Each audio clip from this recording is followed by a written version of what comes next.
Hi, everybody. Welcome to English Digest. I'm Stephanie. I'm Tom. Hey, we're still on our TOEIC unit. It's day 2. And this time, we've got a sample interview for you to listen to. And it's between the interviewer, of course, which is going to be Tom, just FYI, and if you can't tell whose voice is doing the interviewer. And the candidate is a woman, a girl. I would say she's a woman. She's a graduate from AMC High. Yay. Yay, she's trying to get into her choice of university. And she even has her major picked out and things like that. So we're going to go over some of the words that are in this particular interview. This is her interview, so let's tune in and listen, and we'll be right back to discuss it. Good afternoon. Please have a seat. Could you start by introducing yourself? Thank you. My name is Gloria Lee, a graduate from AMC High. I'm keen on joining your esteemed university's environmental science program. It's a pleasure to meet you, Gloria. What attracted you to our university and this major? My passion for environmental science stems from a deep interest in understanding and preserving our natural world. I'm drawn to this university because of its focus on research and community engagement. The notable contributions from your faculty, especially in sustainable urban planning, further convince me this is where I can best grow and contribute. Could you share any related experiences from high school? At school, I led a project converting an unused space into a community garden, promoting sustainability and serving as an educational hub. Moreover, I interned with a local environmental NGO last summer, assisting with water quality testing and data analysis. Both experiences deepened my commitment to environmental science. You've been quite proactive. Did you face any challenges during the project? During the garden project, some administrators were worried about maintenance costs.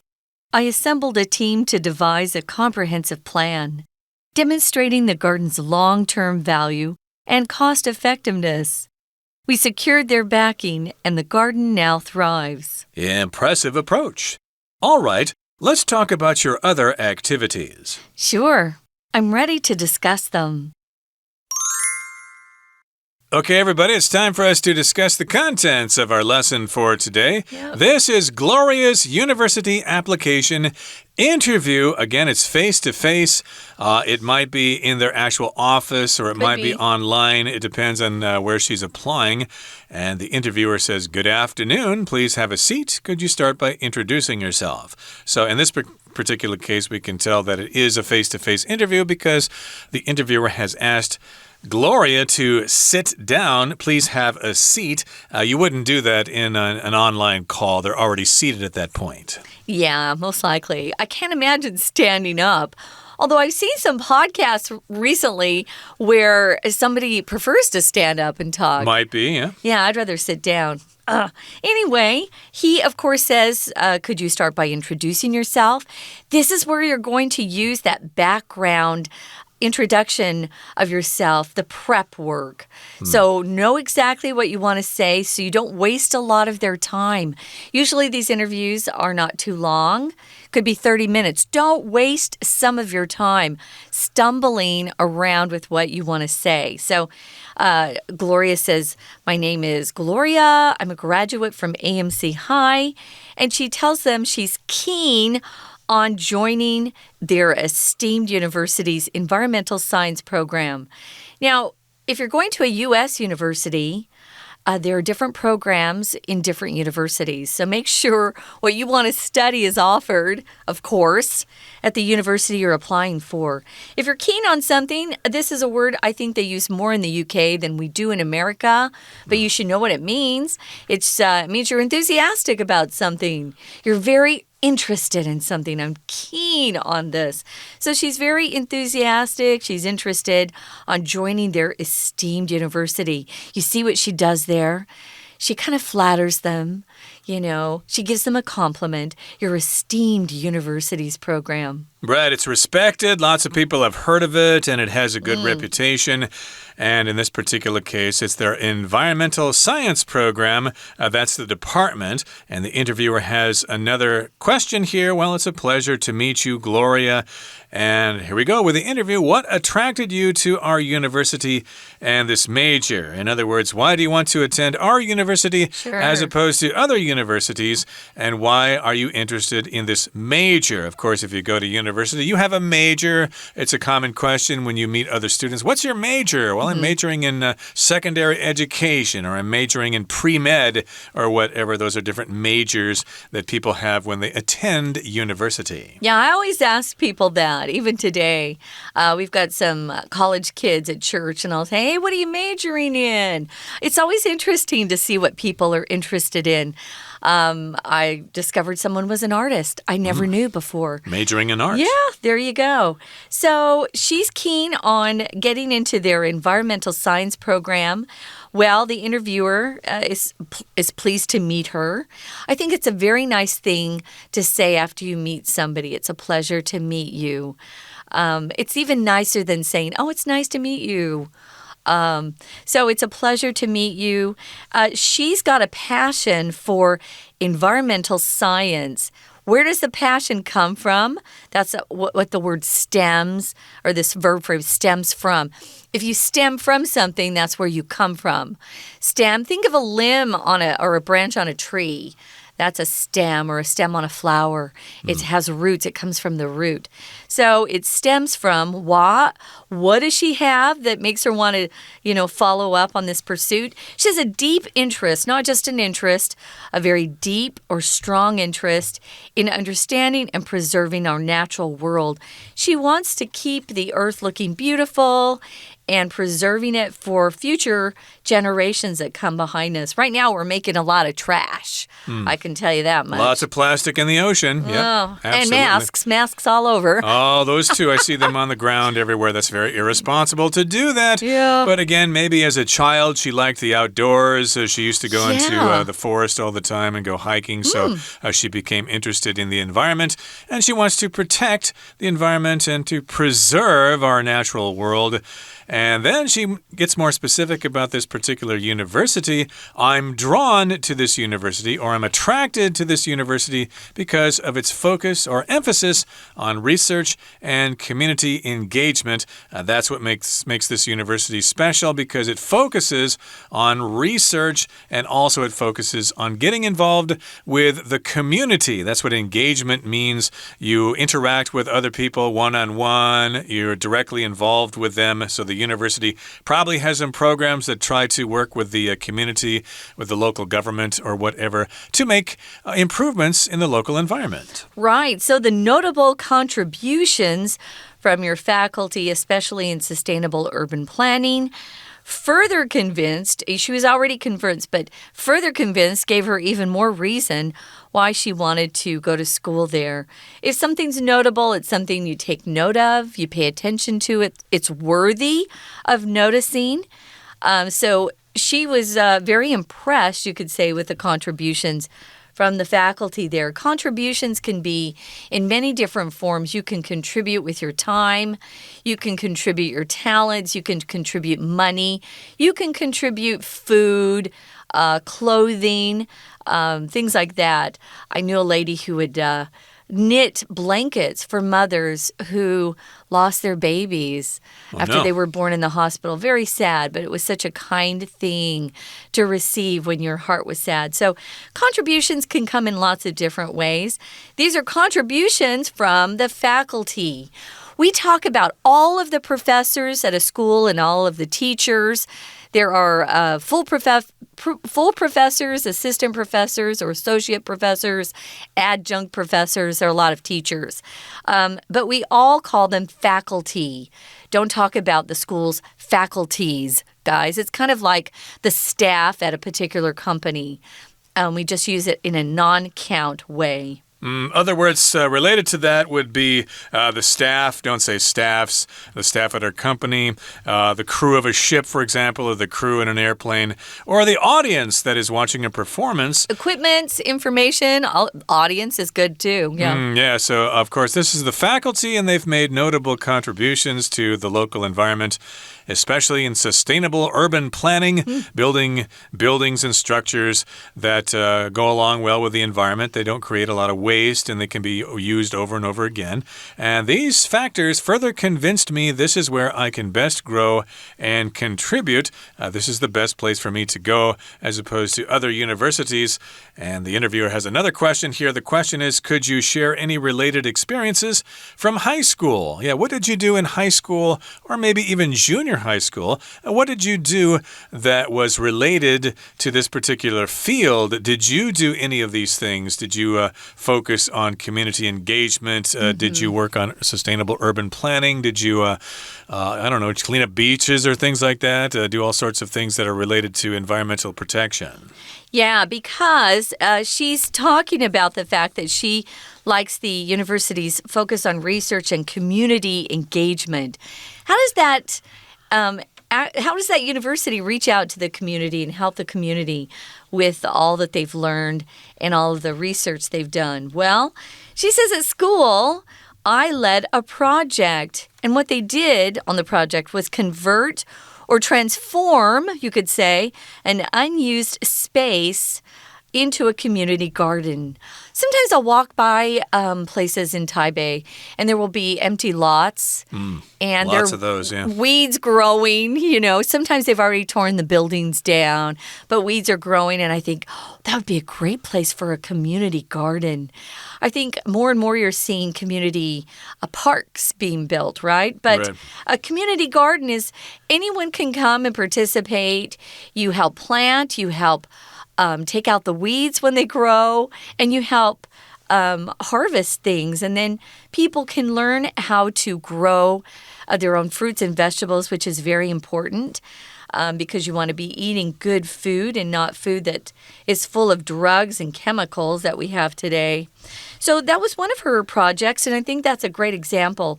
She talks about serving as an educational hub that the garden did. A hub, just kind of a central place where other things come together. We talk about airports being hubs. If you fly to Chicago, they've got so many different terminals that a lot of planes fly there first and then they go to smaller cities. That's a hub. I need to go through several hubs when I go back home. Of course, I'm from the country, quite far away from cities. And this is an educational center or an educational hub. And she was also the leader of that project. Yeah. She wasn't just a participant. She actually led that project. And I suppose it was successful. Moreover, or in addition, also, I interned with a local environmental NGO last summer, assisting with water quality testing and data analysis. So she interned there, which means she basically worked there, but she wasn't getting paid. It was like working there for the experience and not so much for the money. So she was an intern there. It was a local environmental NGO, which means non-governmental organization. It's not a company that's trying to make a profit. It's actually a non-profit organization, I guess you could say. And she did that last summer. And what they did was they conducted tests for water quality, and then they analyzed the data.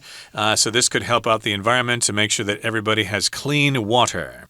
That's right. So both of these experiences that she shared deepened her commitment to environmental science. So the interviewer goes on to ask, well, you've been quite proactive, or that's a statement, actually. If you're proactive of your own free will, you just want to do something, and so you do it. You aren't forced to do it. You aren't begged into doing it. No one has to say, do it or else. And it's quite nice if you're an employee and you're proactive. Your boss will appreciate that. It's nice to find people who are proactive. The difference between proactive and aggressive is aggressive takes on that feeling that you're very selfish and you're trying to push other people out of the way. Don't use the word aggressive in an interview ever. Guys. Always say you're proactive. and you don't need other people, giving you work all the time. You can find things or find ways to help. That's a wonderful attribute. Did you face any challenges during the project? What did she say, Tom? Yeah, were there difficult things to do in that project? And here Gloria says, well, during the garden project, some administrators were worried about maintenance costs. So that was one problem or one challenge that she faced in this particular project. We have administrators here. They're people who are in charge, the bosses, basically. And, of course, they have to worry about the budget and how much money they have and stuff like that. So they were worried about maintenance costs, which means how much does it cost to keep something in its original condition? Do you have to keep going in there and changing things around or fixing things? They were concerned that maybe this is going to be too expensive because we're going to have to keep going back in there and fixing stuff. Yeah, remember, an administrator is someone who just shuffles paper around. They're not someone at a school who, if you have an administrator at the school, they usually aren't teaching. They're just, handling issues at the school. I've seen how some of our universities now cost so much because we keep hiring more administrators instead of teachers, which is insane. So if you're an administrator in a company, you probably have more of a management position, as Tom said. And these administrators were actually worried about maintenance costs. Yes, you can have a community garden, but you need people who are willing to fund some of the things that you need, like seeds and good soil. And if you use fertilizer, what you're going to use for that. So, yeah, maintenance costs are the charges that you have to pay to keep something looking good. Maybe I have maintenance costs in my apartment. Every year I get my AC, my air conditioner, cleaned, and I consider that a maintenance cost. It keeps my air conditioning bill lower. So we all have maintenance costs, especially if you have a car. So what did she decide to do? This is how proactive she was. She assembled or gathered a team together to devise or come up with a comprehensive plan, a plan that looked at everything that they needed to be spending money on and how they could come up with something that would help the garden's long-term value and cost effectiveness. This sounds like somebody who really is proactive and somebody you want to be in your university or on your team if you have a company. Universities want the top students because universities are businesses and they want to make money. And yes, she assembled a team. She put it together. She interviewed people and she talked to people and she made choices of people who could be on that team. Yeah. And this is a comprehensive plan. It included all sorts of details. And this plan demonstrated the garden's long-term value and cost effectiveness. So she wanted to determine that the public space would have value over the long term. It wasn't just a temporary situation. It was going to last for years and years. And it also was cost effective. The amount of money put into it would be equal to the amount of money that they got out of it. It wouldn't be a major burden on their budget. Right. She said we secured their backing. The backing of the administrators is what she's referring to. If you back somebody, it means you support what they're doing. It could be financially, but it could be just moral support or emotional support if you have someone's backing. So backing is the noun verb or the noun for the verb to back somebody, or to back somebody up. Maybe you have a friend and he's accused of cheating on a test, but you know he didn't. So you back him up and say, hey, I was sitting right by him. He didn't cheat. I know because I would have seen it. So you can back somebody up. Backing here just means support, especially financial. Right, so she secured their backing, their support, and now the garden thrives. It's doing quite well, and lots of people are involved with this community space, the garden. And I suppose it involves lots of elderly people who plant tomatoes there or whatever. Everyone just loves it.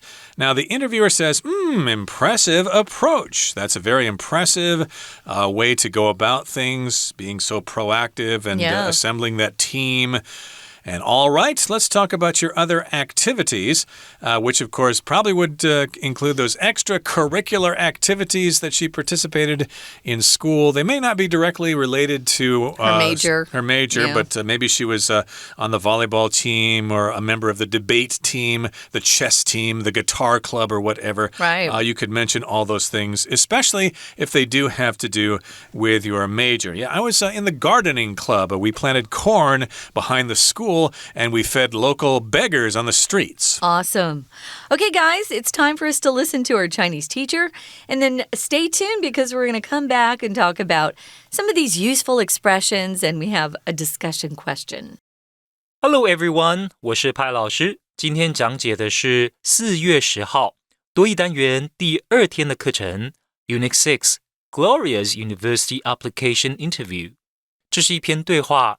第一天课文内容是一封信件，同学已经学习到2阶面试的技巧，而第2天课程内容是透过应届高中生 Gloria 申请环境科学系的部分面试过程，让同学可以看到如何在实际面试当中应用这些技巧。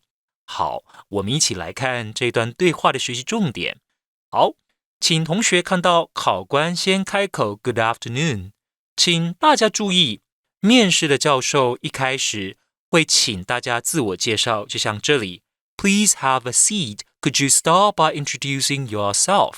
所以同学也务必在准备面试的阶段，想好要怎么用中文和英文介绍自己。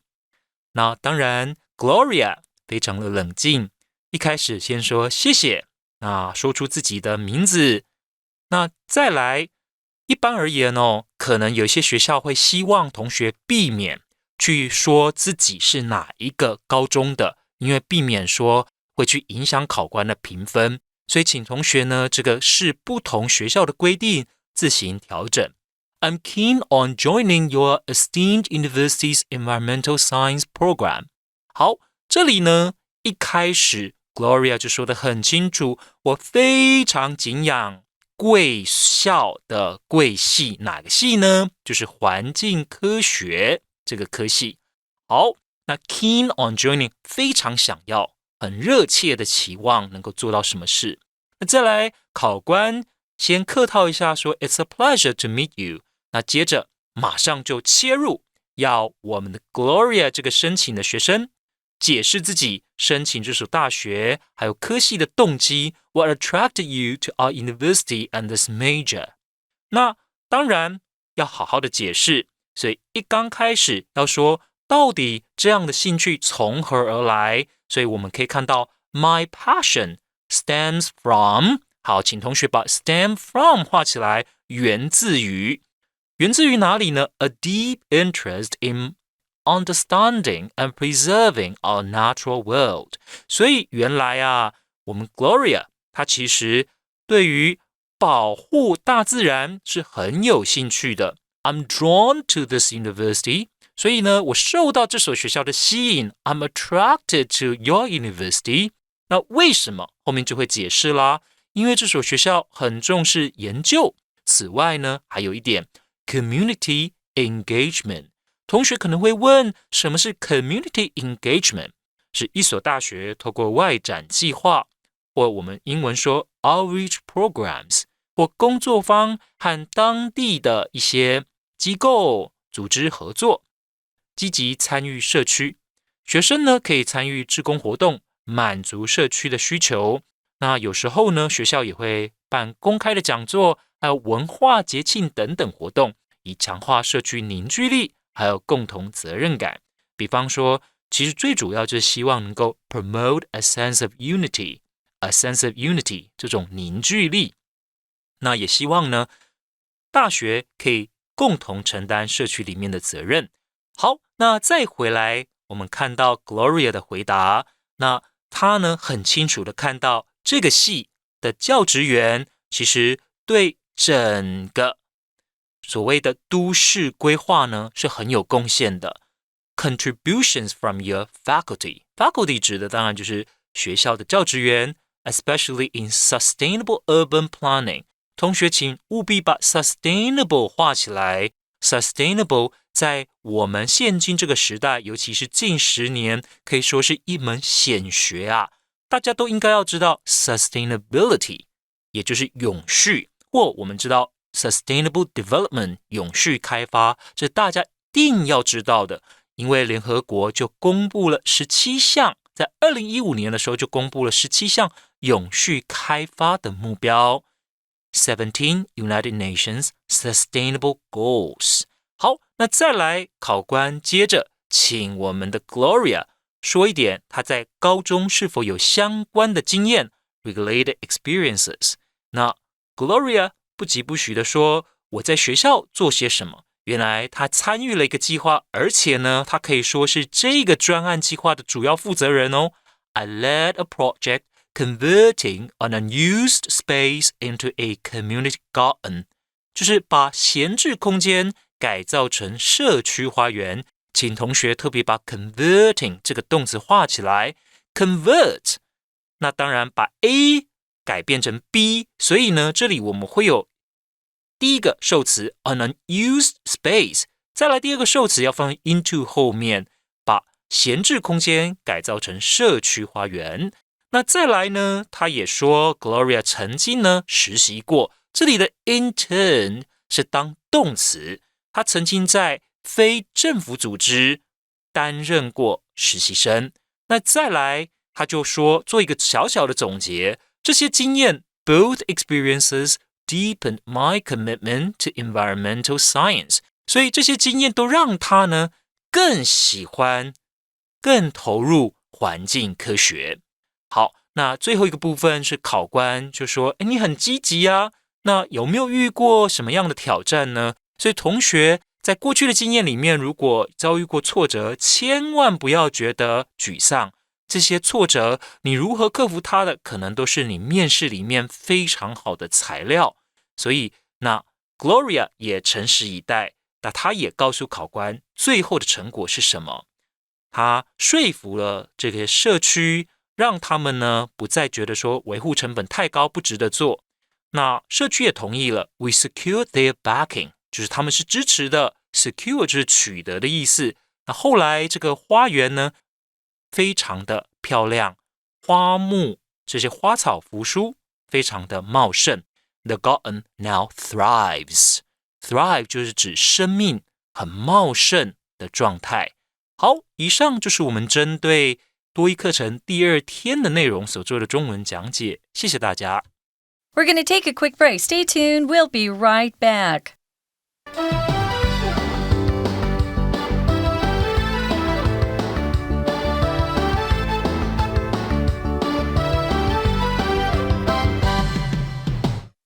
Welcome back, guys. We are going to be taking a look at some expressions which show anticipation.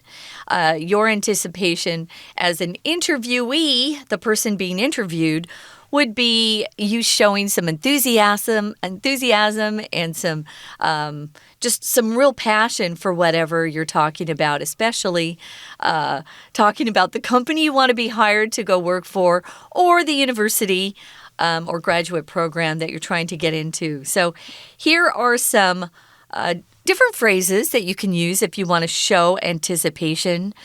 Number 1, go ahead, Tom. Number 1 says, I can't wait to catch up with old friends during the holiday season. You're looking forward to this. This is something you've been thinking about for a long time. You're anxious for this thing to happen. So you can say this, I can't wait to catch up with old friends during the holiday season. Maybe, of course, during the year you're working and you don't have much of a chance to talk to each other. But during the holiday season, you can call each other up and get together for coffee and catch up on old times. Hey, what have you been up to? What changes have occurred in your life? Okay, here's point number 2. You could also say, we're all looking forward to celebrating Grandma's 90th birthday. So yes, you can't wait to celebrate Grandma's 90th birthday, or you're looking forward to this thing. You know it's going to happen, so you're anxious about it happening, and you hope it happens soon because it will make you very happy.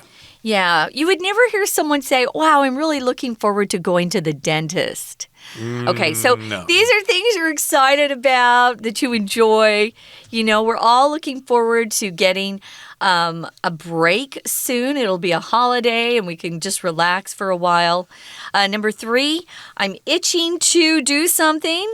Oh, I'm itching to try this. If you're itching, it usually because, you know, you've been bit by a mosquito or some sort of bug. And that's not a good thing, but we use it in an informal way just to say, I'm really excited to try something. I found a cooking course that I'm really itching to try. Hopefully, I can free up some time and do it. Right, so in this particular sentence, the person is looking forward to or itching to or dying to try the new French restaurant. And, of course, this person may want to order some, I don't know, crêpes Suzette or filet mignon or brains in black butter. Now, here's our discussion question for today. What was your overall impression of Gloria? Yeah, did she do a good job in the interview, or could she have improved in certain areas? Well, the portion that we were given, it sounds like she did very well. I think she sounds like a very mature girl or mature graduate from her high school that knows what she wants to do and has a lot of passion for it. For me, what stood out was her ability to actually lead a project. And then when she could see that it was, causing some frustration or some worry to the administrators, she decided to put together a plan to take care of some of the maintenance costs, which is so great, especially when you consider she was a high school student. Yeah, that stood out. Of course, a lot of people would say they're interested in doing these things, but to say that you actually have done it is even more impressive. Yeah. So that stood out as something regarding her experiences and responses to the questions of the interviewer. And that brings us to the end of our lesson for today. Thank you for joining us, and please join us again next time. From all of us here at English Digest, I'm Tom. I'm Stephanie. Goodbye. Bye.